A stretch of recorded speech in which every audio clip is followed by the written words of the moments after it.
Эфирден алқылар вақты студияда Алсын Нұриева исенмісіз. Бүгінгі шарылышының төп темалары.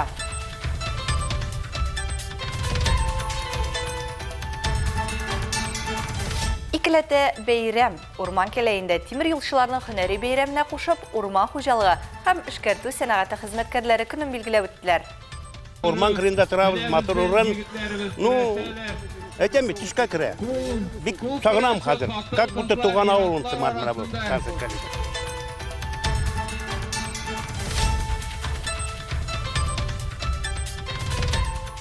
Peygamber Muhammed'nin tuğan күні. Қолабызда Мәулид бейремін білгілі өттілер. Нинdigine яқтан қарасақ та, Мәулид бейремі ол шариғат законына туры келе. Hem şerigatten çıkmay, Peygamberimizin sünnetine туры келе cemaat.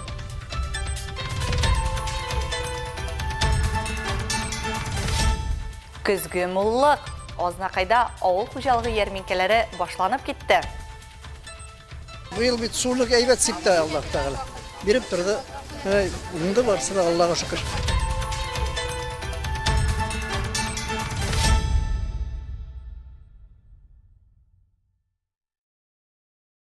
Шәһәрдә шәхси сектор территориясында қыры үсімліклеріне һәм шүпшарны яндыру шырақлары ешайды. Күпләр шен бу қалдыклардан һәм қыры үсімліклерден құтылының ғадәти усулы.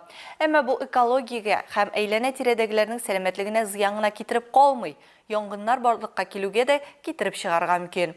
Бу исә халыкның милкенә һәм куркынычсызлыгына җитди куркыныч тудыра дип билгеләп үтте район башлыгы Тимур Нугуманов башкарма комитетта узган гомум шәһәр киңәшмәдә. Компостлаштыру һәм үсемлек калдыклары өчен көн күреш ваклагычларын куллану утилләштерүнең күпкә куркынычсыз һәм экологик ысуллары булып тора. Шул сәбәпле киңәшмәдә көзге һәм кышкы янгын куркынычы чорына әзерлек мәсьәләсе төп темаларның берсе булды. Бу хакта Әлмәт муниципаль районы буенча күзәтчелек эшчәнлеге һәм профилактика эше бүлеге җитәкчесе Рауль Хөсәенов чыгыш ясады. Ел башыннан бирле районда 168 янгын очрагы теркәлгән. Аларда 3 кеше һәлак булган һәм 10 кеше җәрәхәтләнгән. Язгы җәйге янгын куркынычлы чорында кыры үлән һәм шүпшарның януының 44 очрагы теркәлгән. Поэтому предлагается в территориях очистить территории. Ауыл хуҗалыгы оешмаларына урып җыюдан соң территорияләрне чистарту, кырларны сөрү, кипкән үләнне яндыру, полосаларны яңарту, су белән тәмин итү чыганакларын тикшерү, административ комиссияләрнең эшен көчәйтү тәкъдим ителә. Источники водоснабжения, усилить работу административных комиссий. 14 сентябрьдән 20 сентябрьгә кадәр республика территориясендә урманнарда янгын куркынычы зур булу сәбәпле Татарстанда янгын куркынычы сезоны гамәлдә.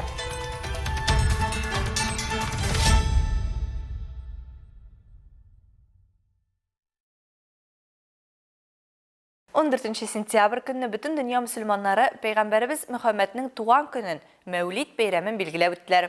Әлеге бәйрәмгә багышланган чаралар Әлмәт шәһәренең Зиннур мәчетендә дә оештырылды. Сүз Энҗи Хәсәншинага. Әлеге чарага иртәдән үк мәхәллә халкы җыелды. Барлык катнашучыларны Пәйгамбәрбез Мөхәммәд саллаллаһу алейхи ва сәллям туган көне билгеләп үтелүче мөбарәк ай Мәүлид ае белән Зиннур мәчете имамы Мулла Нур хәзрәт Мустафин тәбрикләде. Ул үзенең чыгышында әлеге истәлекле көннең фазиләтләре, Мәүлид үткәрүнең мөһимлеге турында билгеләп үтте. Сөйкле Пәйгамбәрбезнең саллаллаһу алейхи ва сәллям бу дөньяга килүе Аллаһның улуг бүләге, рәхмәте булуын ассызыклады. Нинdigine яктан карасак та, Мәүлид бәйрәме ул шәригать законына туры келе. Hem şerigatten çıkmay, Peygamberimizin sünnetine туры келе cemaat. Зиннур мәчете имамы ярдәмчесе Азат хәзрәт Хамитов үзенең чыгышында бәйрәмдә катнашучыларны Пәйгамбәрбезнең тормыш юлы белән таныштырды. Шулай ук чарада укытучылар, шәкертләр Коръән сүрәләре укып, салаватлар, мөнәҗәтләр, тәкбирләр әйттеләр.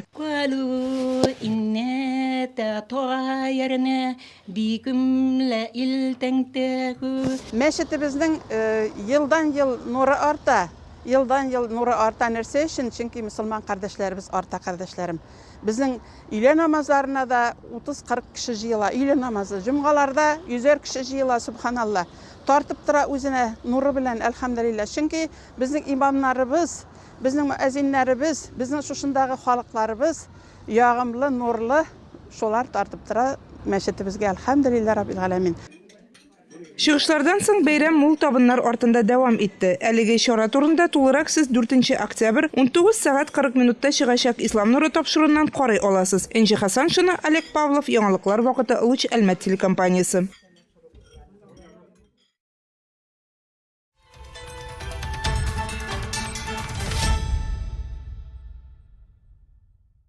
Урман кәләйендә тимер юлчыларның һөнәри бәйрәменә кушып, урман хуҗалыгы һәм эшкәртү сәнәгате хезмәткәрләре көнен билгеләп үттеләр.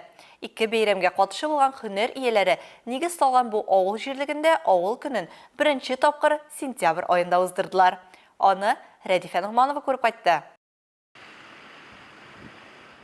Урман Кәләе Әлмәт районында иң яшь авыл җирлеге. Аңа нигез 1952 елда Кәләе станциясе эшчеләре җирлеге буларак салына. Соңрак биредә Шыгыр урман эшкәртү хуҗалыгы бүлеге ачыла. Халык саны арткан саен яшәү өчен мөмкинлекләр дә тудырыла башлый. Урта мәктәп, балалар бакчасы, табиб амбулаториясе, мәдәният йорты салына. Бүген дә нәкъ менә урман хуҗалыгы һәм эшкәртү сәнәгате предприятиеләре бәрабәренә авыл яши һәм үсә. Бу һөнәри бәйрәмнәрне авыл көненә берләштерү дә авылның үткәненә, аның кешеләренә дан җырлау дигән сүз.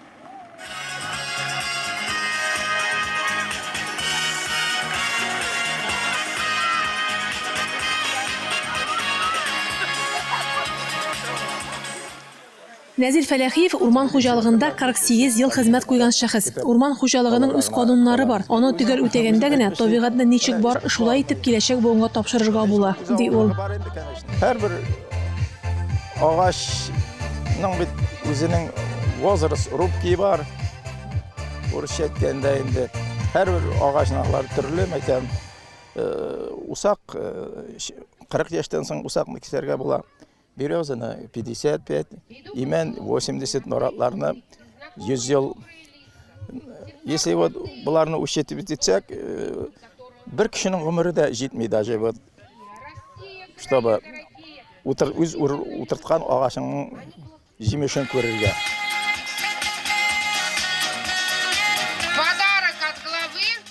Тантанада һөнәри бәйрәм уңайыннан урман хуҗалыгы хезмәткәрләре бүләкләнде. Алардан тыш авылның иң узак бергә гомер иткән лаеклы гаиләләре, хөрмәтле аксакаллары һәм ак әбиләренә дә хөрмәт күрсәттеләр. Кадр китсәм төскә керә менә бу, төскә керә менә бу йортлар. Иске йортка, башка җиргә күчтәк урман кырында торабыз, матур урын. Ну, әйтәм бит, төскә керә. Бик сагынам хәзер. Как будто туган авылым сымар менә бу станция кәләкән. Бәйрәм булгач әлбәттә инде аның уеннары да шоу гөр килеп булса, бу юлы Сабантуй программасында кебек уеннардан читтә калмадылар. Давайте, дорогие друзья, участвуем в наших играх. Киендә чиләк белән су ташу, кашыкка йомырка куеп, капчык киеп узышу. Әлбәттә инде милли көрәш буларның барысында да олысы кешесе актив катнашты. Бәйрәм җирле үзешчән коллективларның чыгышлары белән үрелеп барды. Рәдифә Нугманова, Илдар Гыймаев, яңалыклар вакыты, Луч Әлмәт телекомпаниясе.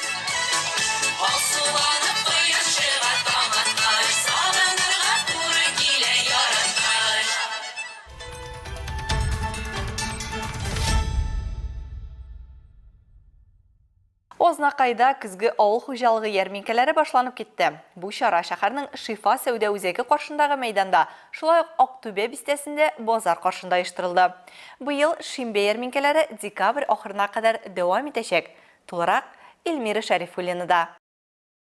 Бәрәңге, кишер, кәбестә, җиләк җимеш, балы да, ите дә югары сыйфатлы. Фермерлар, эшмәкәрләр, гади халык үз хуҗалыкларында җитештерелгән продукцияны тәкъдим итә. Жаның ни тели шул бар дип әйтәләр монда очракта безнең татар халкында. Һәм бүгенге ярминкәдә менә кабаклар сатучылар да килгән. Әлеге кабакның авырлыгы 12 килограмм 330 грамм дип язылган. Мондый авырлыктагы кабакны күргән юк иде әле. Кабакның иресен дә, вагын да, озынчасын да үстерәбез ди. Яңа юл бистәсеннән килгән Сәгадәт абый Гомәров. Моннан зурлары да бар аның. Аларны күтәреп булмый. Үсә быел бит сулык әйбәт сипте Аллаһ Тәгалә. Биреп торды. Унда барсы да Аллаһка шөкер. Булар үзебезнең теге борынгы сортлары менә булар, таш кабаклар. Булар теге нидән кайтарткан кыз. Теге нәрсә кайтаралар бит инде шешкәсе. Интернет ашар кайткан менә шундый кабаклар булды. Бик тәмле кабаклар икән булар. Беренче елга утырттык булар. Ә менә Светлана Надыршина үрдәк чибиләрне күпләп асрый икән.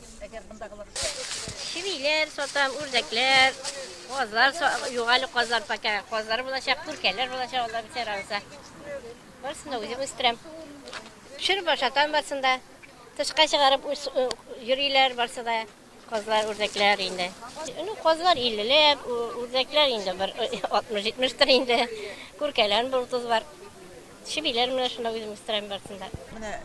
Сатып алучылар да бик канагат, чөнки шәхси хуҗалыкта җитештерелгән экологик яктан да чиста, сыйфаты да яхшы, бәяләре дә шиметми. Менә үсентеләр алдым кара җиләге.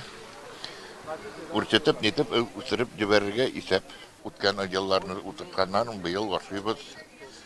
Җир җиләге, бакча җиләгендә и кара җиләгендә. Зинфира Юнысова ярминкәгә Буралы авылыннан ук килгән. Мин авылдан килдем әйме. Специальный ярмарка карарга. Безнең авылда инде менә суганнар, кишерләр булмады инде табигатьне ибылгач динне. Менә шуларны карарга килгән күпмәдән киләсе ярмаркада сатып алырга. Мин бүген сарымсак алдым, мин гөлләр яратам, менә гөлләр сатып алдым. Мондый ярминкәләр ел ахырына кадәр һәр атнаның шимбәсендә оештырылачак. Илмира Шәрифуллина, Рөстәм Әкбаров, Яңалыклар вакыты, Луш, Әлмәт телекомпаниясе. Ознакай төбәкне өйрәнү музейында Татарстан Республикасының ат казанган сәнгать эшлеклесе, танылган рәссам Олег Кульпинның картиналар күргәзмәсе ачылды. Онда рәссамның 40-ка якын хезмәте урын алган. Чарада район җитәкчелеге, мәктәп укучылары рәсем сәнгатенә гашыйк ознакайлылар җыйналды. Бу хакта тулырак мәгълүмат алдагы видеоязмада. Олег Кульпин йөзләгән матур әсәрләр, пейзажлар, натюрмортлар авторы буларак билгеле. Аның өчен сәнгать ул табигатьне күрсәтү генә түгел, ул тикшерелгән композиция, иң тәэсирле төсләр чишелеше. Хәерле көн, мөхтәрәм сәнгать сөюче дуслар. Көзнең моңсулыгына карамастан, күңелләрендә һәрчак яз матурлыгын саклаган, иҗат һәм сәнгатьне яраткан райондашларыбызны, кунакларыбызны биредә күрүебезгә бик шатбыз. Рәссам бала чакта рус декоратив гамәли сәнгате арасында үсә, рәсем ясау белән кызыксына, лаклы миниатюра белән мавыга. Халуй бистәсендә һөнәри техник сәнгать мәктәбен тәмамлый, аннары җирле лаклы миниатюра фабрикасында эшли. 1969 елда Некрасов исемендәге Кострома дәүләт педагогия институтын тәмамлый. Лениногорск педагогия училищесында рәсем һәм рәсем сәнгате педагогы булып эшли. Лениногорск шәһәр советының архитектура бүлегенең баш рәссамы, Татар иҗат җитештерү комбинатының Лениногорск сәнгать җитештерү участогы башлыгы вазифасын алып бара. Күргәзмәне ачу тантанасында катнашучыларны район башлыгы урынбасары Роза Галиева сәламләп, авторның хезмәтенә соклануын белдерде. Сегодня мы собрались с вами, вот молодое поколение, взрослое поколение, чтобы вместе. Бүген без сезнең белән яшь буын белән бергә республикабызның данлы шәхесе рәссам Олег Александр улы Кульпинны искә алырга җыелдык. Бүген алып баручылар аның бүләкләрен санап үттеләр. Минемчә, аның иң олы бүләге халык рәссамы булуындадыр. Что он признан народным художником. Чарада шулай ук Олег Кульпинның хезмәттәшләре, укучылары да катнашып, истәлекләрне яңарттылар. Очрашу үзешчән артистларның күңелле чыгышлары белән бизәлде.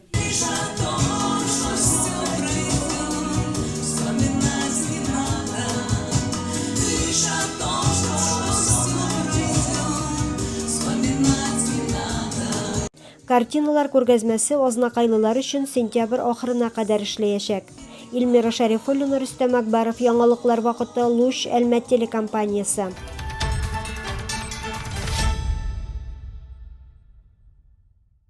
Нефтче мәдәният йорты рухи азык сөючеләрне җәлеп итү үзәге генә түгел. 2005 елдан башлап бинада боксчылар шөгыльләнә. Булачак чемпионнарны әзерләүче тренерлар яңа уку елына үз көчләре белән ремонт ясаган. Яңарган залны Лина Хәсәншина күреп кайтты.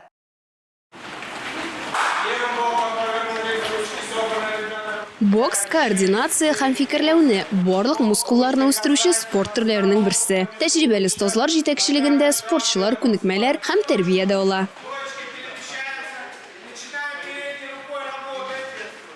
У меня здесь сын. Мы пришли сегодня впервые. Новички. Хочу отдать сына на бокс. Пришли сюда. Марсель Агазарян Советлар Союзының спорт мастері, Россия Федерациясы физик-культура отличнигі, юғары категориялы тренер. Бокс бойынша Татарстан Республикасы жиылма командасының үлкен тренері 7-ші дистені оқласа да 20 ел бойы сойлаған юлына тоғры қала. Бұл вақыт ішінде ол массы көлем разряд спортшыларын, Россия спорт мастерін һәм спорт мастерларына кандидатлар әзірлей. Оның шәкіртлері республика һәм бүтін Россия турнирларында уңышлы шығыш ясый. Марсель оға Татарстанның көньяк-көн шығышы һәм Тулайым Татарстан бокс федерациясы үсешенә зур өлеш кертә. Берничә тапкыр Татарстанның иң яхшы ел тренеры дип таныла. Марсель Агазарянның уллары да бокс буенча тренерлар булып хезмәт куя. Мисал өчен Геворг тренер һәм Геракл клубы җитәкчесе.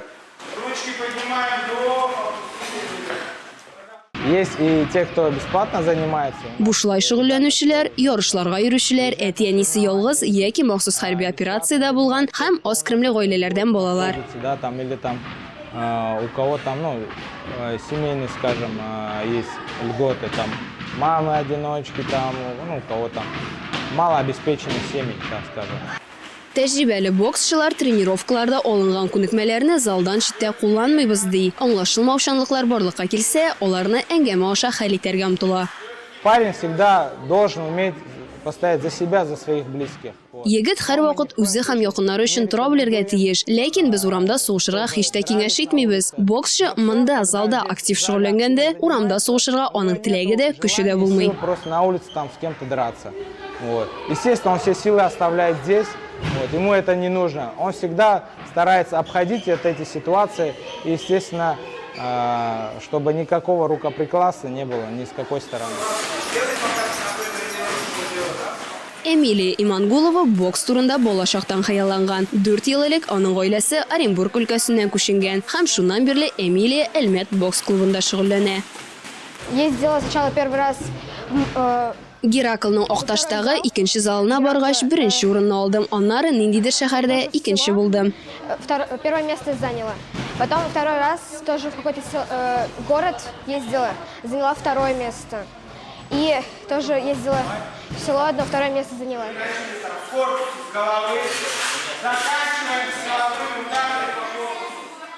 Тренерлар чын чемпион укуда да, спорт белән шөгыльләнүдә дә уңышка ирешә ди. Йокы һәм дөрес туклану режимы мөһимлеген дә һәр даим искә төшерә. Лина Хәсәншина, Илдар Гыймаев, Яңалыклар вакыты, Луч Әлмәт телекомпаниясе.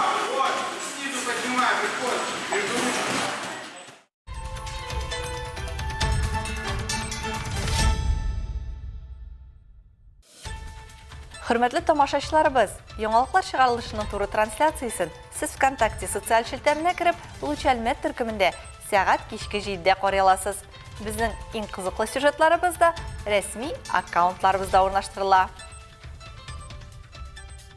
Бүгенге чыгарылышта шулар иде. Мин Алсу Нуриева һәм монтаж операторы Динара Сытинская сезнең белән саубуллашабыз. Исән сау булыгыз.